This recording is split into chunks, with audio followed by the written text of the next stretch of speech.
शेतकरी मित्रांनो नमस्कार. पेरू पिकामध्ये किंवा इतर फळ पिकामध्ये फळमाशीचा प्रादुर्भाव खूप जास्त असतो.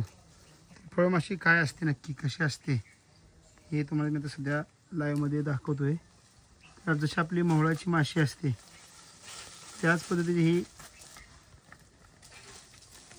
माशी असते, जी फळाच्या वरती बसते आणि त्याला डंक मारते. आणि डंक मारते म्हणजे काय करते, तर तिची सोंड त्या फळामध्ये घालून त्यामध्ये अंडी घालते. आणि जेव्हा हे फळ जे आहे परिपक्व होण्याच्या अवस्थेकडे जातं किंवा परिपक्व होतं, त्यावेळेस त्या फळमाशीने घातलेल्या अंड्याचं रूपांतर आळीमध्ये होतं. आणि आपण म्हणतो की पेरूमध्ये आळे आहेत किंवा सीताफळामध्ये आळे आहेत किंवा आंब्यामध्ये आळे आहेत. तर अशा प्रकारच्या ज्या फळमाशी असतात त्याचा डंक मारल्यामुळं हा प्रादुर्भाव आपल्याला जाणवतो. त्यासाठी तुम्हाला वर्षभर याचं नियोजन करण्यासाठी ज्या लूरचे सापळे असतात, फळमाशी ट्रॅप लूरवाले, ते तुम्ही वर्षभर एकरी किमान 7 ते 10 वर्षातून तुम्ही 3-4 महिन्यातनं एक जरी लावलं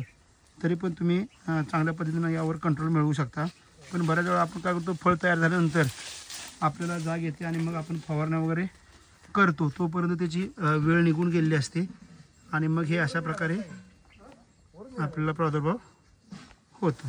धन्यवाद.